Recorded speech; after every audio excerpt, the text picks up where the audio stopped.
Bismillahirrahmanirrahim. Assalamualaikum warahmatullahi wabarakatuh. Waalaikumsalam warahmatullahi wabarakatuh. Para pemirsa dan sahabat beriman dimanapun berada, kita jumpa lagi di Ustadz Danu Official Channel bersama saya, Tung. Semoga kita selalu dalam lindungan Allah Subhanahu wa Ta'ala. Amin. Di video kali ini kita akan ngaji lagi bersama guru kita semua, Pak Ustadz Danu, yang sudah hadir di sini bersama kami. Assalamualaikum Pak Ustadz. Assalamualaikum warahmatullahi wabarakatuh. Assalamualaikum Mas Eko. Waalaikumsalam warahmatullahi wabarakatuh. Assalamualaikum Bang Ji. Waalaikumsalam Pak Tung. Alhamdulillah. Alhamdulillah. Kali ini kita akan ngaji dan belajar lagi bersama guru kita tentang keadaan yang akhir-akhir ini sering terjadi di sekitar kita nih Pak Ustadz. Semakin nekatnya seorang melakukan satu kejahatan Pak Ustadz. Seperti baru-baru ini terjadi di daerah pembunuhan Pak Ustadz, di satu daerah. Di mana itu Ji? Jawa Tengah ya? Jawa Tengah ya. Seorang anak SMP membunuh temannya, seperti itu Pak Ustadz. Sesama anak SMP ya, sanawiyah ya? Ya itu, kira-kira itu ya. Artinya kok seseorang itu begitu tega atau begitu berani nekatnya melakukan satu kejahatan. Nah, kami mohon petunjuk apa hikmah yang bisa kita ambil dari kejadian tersebut Pak Ustadz. Iya. Bismillahirrahmanirrahim. Assalamualaikum warahmatullahi wabarakatuh. Waalaikumsalam warahmatullahi wabarakatuh. Amin ya rabbal alamin. Oh, cerita itu insya Allah itu di Blitar, Ya, di Blitar. Sanawiyah di Blitar. Jadi kalau kita bercerita seperti ini bagi anak SMP yang mukulin temannya, jadi bukan membunuh ya, itu mukulin temannya, ngawur sehingga temannya sendiri meninggal. Nah, ini kalau kita cerita kenapa anaknya ini mukulin, kemudian ngawur, dilerai sama temennya, nggak mau tahu kan gitu ya, saya amati itu kalau kita ceritakan ini salah satu orang tuanya pasti ada yang galak, Berhubungan dengan orang tua tetap berhubungan, yang jelas bukan berhubungan dengan tetangga, itu jelas sekali. Ya, jadi yang harus difikirkan adalah ini ada hubungannya dengan keluarga, ayah atau ibunya, di mana salah satu orang tuanya ini ada yang galak, yang dinasihatin agak susah. Maksudnya orang tuanya dinasehatin susah gitu. Orang tuanya dinasihatin susah. Nah, biasanya pada saat ini si anak yang mukulin ini dulu dalam kandungan, ini bisa aja memang ada salah satu ayahnya atau ibunya itu ada di masalah. Kemudian di masalah itu bukan mencari perlindungan pada Allah Ta'ala, tapi dia menomorsatukan emosinya. Sehingga pada saat seseorang bukan Islam aja, seseorang Islam maupun non-Muslim itu pasti akan kemasukan jin dan terkunci di dalam pikiran. Kalau dia marah, pasti ya masuknya ya di mulut, ya di otak depan, ya di otak belakang, ya di telinga, ya di mata, ya di hati, ya di jantung dan seluruh tubuhnya. Karena jin itu akan menguasai seseorang itu seperti dengan kewajibannya. Nah, cuma orang Muslim itu kalau dikasih tahu begitu, nggak percaya dia pasti. Kalau dia nggak percaya berarti itu anaknya, tetangganya, udah gitu aja ya. Pasti nggak akan percaya. Betul. Kan nggak mungkin ya, namanya nasab itu keluar jalur, kan nggak mungkin. Masa terus saya nggak pernah gitu, iyalah. Sekarang kan nggak pernah begitu. Yang kemarin dulu ya cobalah diingat. Jadi manusia itu harus ingat namanya muhasabah, ya, evaluasi diri itu kan harus mengingat agar kita ingat kesalahan-kesalahan kita, sehingga itu dimohonkan ampunan kepada Allah Ta'ala. Muhasabah, apalagi ingat bahwa Allah itu banyak memberikan nikmat kepada kita agar kita selalu bersyukur. Kan sebenarnya itu aja. Tapi kadang-kadang kebanyakan orang Muslim, kita berbicara tentang Muslim, orang Muslim itu melakukan kesalahan, kadang-kadang itu jarang yang mohon ampun kepada Allah Ta'ala.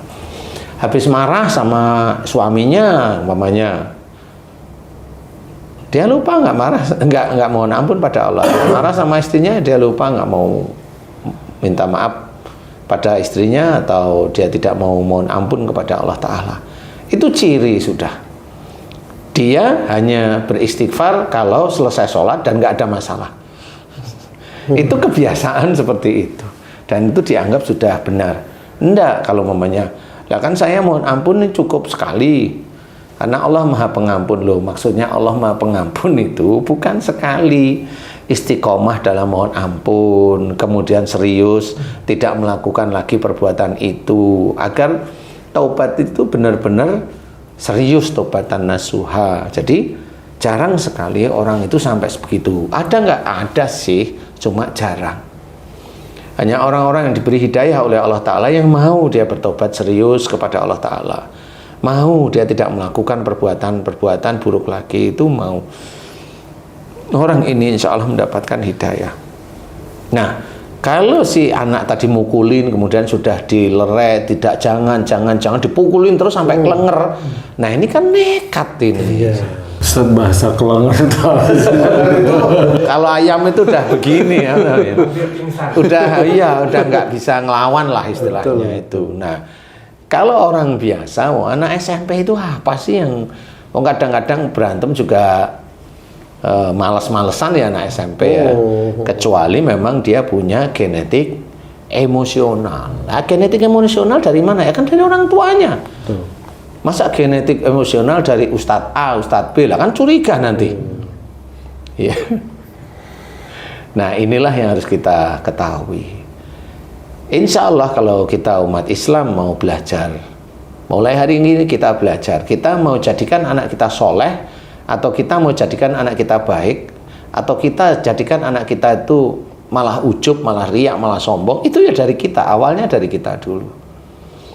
Jadi istilahnya ku anfusakum wa alikum naro itu diawali dari kita. Jaga dirimu, kita, saya, dan keluargamu, berarti istri, anak-anak, dari api neraka. Nah, disitulah sebenarnya harus belajar. Makanya kalau punya anak seperti itu jangan lepas tangan. Saya nggak pernah begitu, emang mukulin nggak, tapi kelakuannya emosional ya sama itu sebenarnya. Cuma sama Allah Ta'ala ditambahin dikit. Tangannya hobinya kemelawe, kemelawe itu mukul gitu loh. Ringan tangan. Nah, itu ya sama sebenarnya. Nah, itu ditambahin aja dikit sama Allah Ta'ala gitu. Jadi tambahin setan dikit kan gampang gitu. Kalau udah emosi kan buat gitu kan gampang. Ustadz, saya khawatir, bukan khawatir ya, ada sekolah swasta yang kepala sekolahnya atau staf pengajar itu nonton kita, nanti ada persyaratan tuh mau masuk sekolah, orang tuanya yang sakit jantung tuh dilokalisir supaya anaknya ini benar-benar dijaga nih, jangan sampai nurunin bapaknya. Paling tidak yang tensinya tinggi gitu. Iya, itu malah bagus tuh jadi persyaratan kan. Iya, persyaratan. Agar tertib sekolah itu kan. Iya, benar. Karena zaman sekarang itu udah zaman akhir zaman yang memang itu pasti akan terbuka semua. Carut marut. Iya, yang dulunya anak kecil itu selalu hormat sama orang tua, sekarang anak kecil itu orang tuanya dimaki-maki, loh kan lucu. Saya kemarin juga nangani anak itu ya emaknya dimaki, makinya kasar lagi. Di depan Ustadz? Nggak berani lah. Di belakang itu nanti ibunya juga bingung kenapa anak saya begini ya. Kenapa itu ya Pak Ustadz bisa seperti itu ya Pak Ustadz? Hah? Pengalamannya itu kenapa itu Pak Ustadz? Ya pasti dari orang tuanya. Juga. Saya tanya, Bu, ini antara ibu sama suami ibu sama bapak, ini yang kaku sama keras dikasih tahu susah mana nih? Ibunya ngomong, Pak Ustadz, dulu memang saya waktu remaja selalu bantah sama orang tua. Nah benar, berarti ini anak ibu. Tapi saya juga nggak ngomong-ngomong kasar seperti itu. Nah, saya tanya, Bapak sifatnya bagaimana? Nah, kalau suami saya emang keras, agak kasar. Nah itu berarti anaknya Bapak. Berarti anak ini perpaduan antara ibu sama bapak. Anaknya juga ketawa-ketawa aja dia. Di situ saya memberi nasihat, belajarlah jangan seperti itu. Kemudian si anaknya ya, alhamdulillah saya kasih nasihat, kelihatannya sih mau, paham, tidak terlalu tertutup. Ya, awalnya diem aja, nggak mau ngomong ya. Tapi setelah mulai ini mau ngomong ya, mudah-mudahan nanti diberi hidayah sehingga menjadikan anak solehah, wong cewek. Amin, amin. Ya, cewek. Jadi ya ibunya juga bingung. Makanya Sebenarnya proses-proses anak itu mau jadi soleh atau soleha itu ya diawali dari orang tua.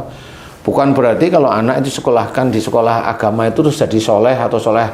Ya belum tentu, itu kan baru ilmunya yang didapat. Ustadz, kalau gurunya, orang tuanya sudah menasihati dengan baik dan anaknya tetap aja tidak baik, itu tergantung hidayah Allah berarti, Ustaz? Iya, karena di situ terlihat memang orang tuanya cuek aja. Anak saya udah saya sekolahkan di sekolah agama ya pasti soleh atau soleha kan gitu-gitu aja. Ya kan nggak bisa seperti itu. Harus ada dari orang tuanya juga berusaha menjadi orang yang hamba Allah yang soleh atau soleha. Nggak bisa untuk main-main seperti itu. Nah itu kan akhirnya jelas bahwa Allah menceritakan bahwa anak termasuk harta termasuk istri itu kan ujian sebenarnya. Fitnah bagi seorang imam atau suami. Nah anak sendiri yang menguji orang tuanya. Sebenarnya apa yang diceritakan oleh Allah Ta'ala dalam Quran itu jelas. Benar. Harta itu yang menjadi ujian, menjadi fitnah. Untuk yang mana? Untuk yang seneng, kan seperti itu. Kalau orang senengnya itu euforia kuat, akhirnya ya apa aja dibeli, kan gitu. Yang harusnya itu mamanya beli sesuatu itu harusnya yang biasa-biasa, beli sesuatu itu maunya yang kelasnya tinggi. Mamanya beli keramik kelasnya tinggi, nggak taunya rumahnya kontrak, kan percuma itu. Kalau yang dari sekolahnya itu Ustaz, misalnya difasilitasi dengan diadakan ekstrakurikuler untuk orang-orang anak-anak yang keras, yang mungkin energinya berlebih, atau mungkin orang tuanya mengkursuskan di silat kayak atau muay thai kayak. Kalau seperti itu, apakah bisa jadi jalan keluar juga Ustaz? Iya nggak jadi jalan keluar, itu baru jalan-jalan aja, belum keluar itu. Keluar ya. Tambahin mungkin Ustadz, orang tuanya juga ada parenting, istilah pendidikan juga orang tuanya nih, bukan anaknya. Parenting itu nggak ngajarin kok, parenting hanya ngasih ilmunya, orang tuanya ya gini-gini aja. Kayaknya Gitu. udah cocok nih buat pesantren Pak Ustadz. Banyak ide. Kan parenting itu kan hanya ilmu aja, prakteknya kan enggak. Betul. Kan begitu. Kalau di kita ngaji ini kan memang harus belajar praktek. Belajar praktek itu gimana? Contoh praktek itu begini loh ya. Kalau ada anaknya yang jengkelin, berarti ada orang tuanya yang jengkelin, itu aja. Kalau orang tuanya jengkelin, praktekin sekarang. Apa prakteknya? Mohon ampun kepada Allah Ta'ala jika saya punya sifat jengkelin. Nah itu kok belum pernah ada yang begitu itu gitu. Kalau anaknya itu nakal dibaca-bacain lah kan repot jadinya. Kan nggak seperti itu gitu loh. Karena itu ada unsur genetik. Kenapa dibaca-bacain? Mikirnya ada jin. Jadi orang tidak mau berkiblat pada dirinya bahwa dirinya itu ada salah di hadapan Allah Ta'ala. Kalau anaknya itu ndablek, kalau anaknya sudah seperti itu, jin yang disalah-salahin, setan yang di dalam tubuh anak saya, diruqyah aja mamanya, kan repot begitu. Betul. Lah itu tidak menyelesaikan masalah, ini masalah genetik, bukan masalah jin. Ada kuntilanaknya di situ. Kalau mukul ada butonya.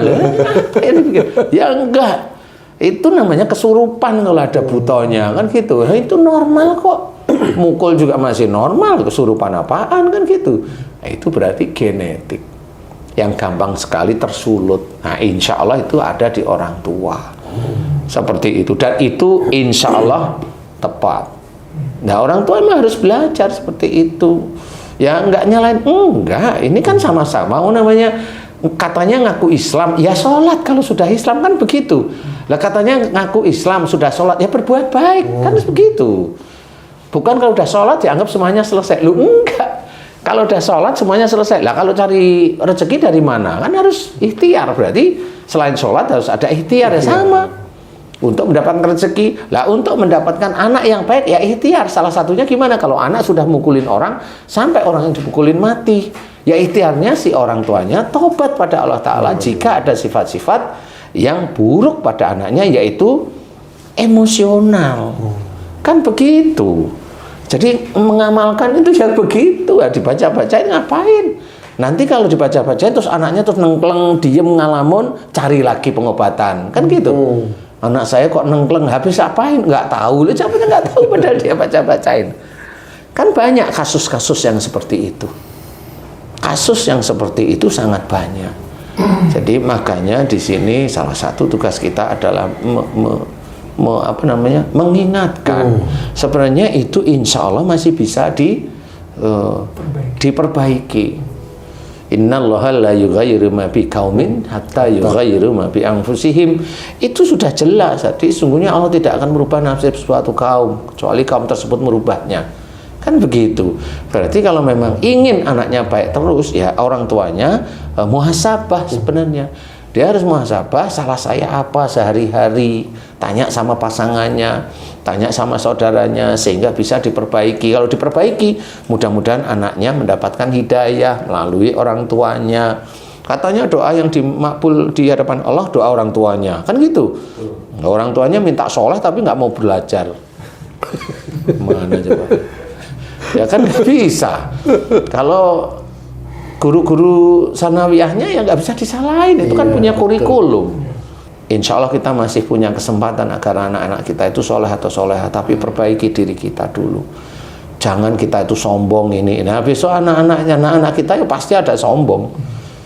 Kita sombong cerita ini, cerita itu, cerita anak-anaknya itu terus alim, itu nggak ada. Nggak ada. Wah, anaknya alim aja disombong-sombongin. Nah, itu disombong-sombongin, setelah sombong-sombongin mulai anak dewasa nggak suka sama orang tuanya. Nah kenapa? Orang tuanya nyombongin. Dibalik oleh Allah Ta'ala, jengkelin anaknya menurut orang tuanya. Karena dulunya dibangga-banggain. Kebanyakan yang saya terima dari pasien saya itu ya begitu. Anak saya dulu tuh SD itu baik, juara SMP baik, juara SMA juara baik sekali. Anak mami, lo ini sudah mau kuliah mau selesai kok dia kok berani sama kami orang tuanya ya. Ya senyum aja saya. Bu, Pak, saya mau tanya, anaknya ibu dulu dibanggain nggak? Saya tanya nih. Nah, baru dia ngerti. Iya ya. Kenapa dibanggain? Karena anak saya pandai. Karena anak saya. Nah, kalau sekarang dibalik sama Allah Ta'ala, ibu bilang banggain aja sekarang. Ya gimana mau banggain, menjengkelin sekarang.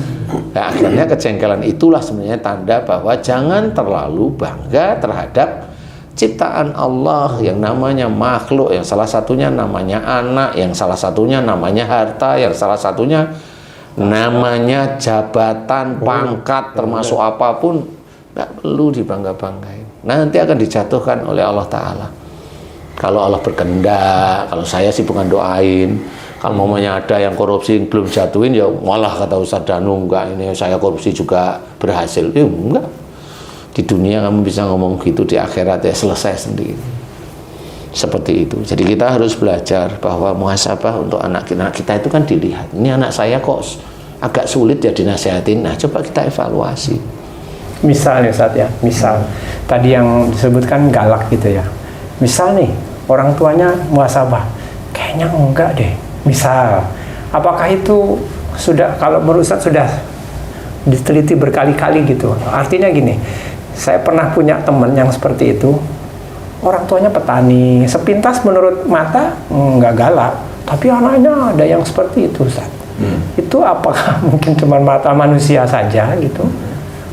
Ya sebenarnya galak itu kan nggak kelihatan. Kalau mamanya petani kan kelihatan orang yang susah payah. Kan kita melihat hanya posisi di titik itu. Yang namanya hati sama otak kan kita nggak tahu. Betul, Ustaz. Bisa aja sebenarnya dia jengkel, pacul itu maunya nggak di tanah, di kepalanya itu sebenarnya. Tapi kan karena dia mencoba nahan, ini kan nahan terus jadinya. Nah, di anak nggak bisa. Tersalurkan anaknya lewat di sekolah di luar. Nah, tersalurkan. Iya, karena anak nggak ngerti apa-apa. Kalau petani, mamanya ya mohon maaf, bukan masalah apa-apa. Dia itu namanya orang berantem, orang kelasnya seperti itu malah rata-rata yang satu diem. Karena nggak ingin ribut, nggak ingin juga pisah. Jadi belum tentu itu menjadi yang baik. Mau tak kasih apa namanya? Contoh. Mau? Boleh. Tanya sama Haji J. Tanya sama Haji J. Tanya dulu nih. Coba, ayo. Tanya sama Haji J. Ayo. Padahal walaupun Haji J itu enggak dibentak-bentak, enggak. Tapi tanya coba, ayo Ji. Hah? Coba gimana? Kalau udah menjelang maghrib stres. Saya sama Haji J, mikirnya itu pasti panjang. Mending saya itu diomelin daripada saya yang marah. Tapi kan nyimpen sesuatu di sini. Gimana Ji? Masih kecil itu Ustaz, ada nggak pendidikan orang tua sejak anak masih dini? Ada hubungannya nggak tuh? Tetap ada. Ada kan? Sebenarnya gini, sebenarnya ada dalam cerita Rasul itu. Kenapa orang yang lagi hamil atau belum hamil senantiasa disuruh baca Quran? Itu sebenarnya ada pendidikannya. Sejak dalam kandungan. Sejak dalam kandungan tuh baca Quran. Nah, rata-rata orang di Indonesia ini cuma baca tok. Nah, paham ya sekarang ya? Sebenarnya baca Quran itu kalau orang Arab, ini karena Rasulullah Muhammad SAW itu orang Arab, ngerti artinya. Jadi ngerti apa yang harus dikerjakan. Lah kalau orang Indonesia nggak paham, jadi yang dibaca ya Arabnya saja. Jadi itu sudah dianggap lengkap, padahal menurut saya belum. Oh. Bukan membaca biar anaknya ganteng atau cantik, bukan itu juga Pak Ustadz ya? Kadang-kadang kan udah baca surat itu. Nah, kalau saya nggak bahas itu. Karena apa? Ya membaca Quran itu seperti itu. Karena harus dikerjain. Apa yang harus dikerjain seperti itu. Lah cuma orang di luar orang Arab, ya memang banyak nggak tahu. Tapi tetap aja dikerjakan. Membaca Quran. Ya sudah benar sih. Tapi belum paham. Makanya, nah waktu kamu dulu punya anak, baca Quran apa enggak dulu? Dulu sibuk di proyek Pak Ustadz. Oh ya. Istrimu? Istriku. Istri saya sibuk kerja. Makanya anakmu yang dulu-dulu ya sibuk keluar aja ya. Ya, kenyataannya keluar, seperti ya. itu. Masya Allah, astagfirullahaladzim. Itu hal yang harus dimohonkan ampun Pak Ustadz. Jadi kan sudah jelas ya. Makanya kenapa kita itu membaca Quran kalau orang Arab langsung paham. Sehingga itu yang harus dikerjakan. Dan kalau itu dikerjakan menjadi amaliyah, kalau sudah dikerjakan istiqomah itu kan sudah menjadi genetik baik. Nah itulah yang nanti akan diturunkan oleh Allah Ta'ala kepada anak yang ada dalam kandungan. Genetik yang baik. Begitu. Ya, sehingga mudah-mudahan orang-orang Islam itu memang anak-anaknya soleh-soleh. Amin. Kan begitu. Ya tapi ya kelihatan soleh-soleha umpamanya kalau memang cari uang susah ya ujian lagi.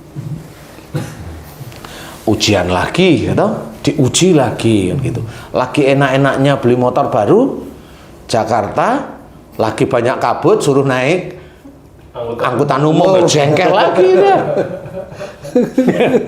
Nah, kan macam-macam ujian itu, ya, macam-macam ujian. Tapi ya sudahlah, itu ujian sehari-hari.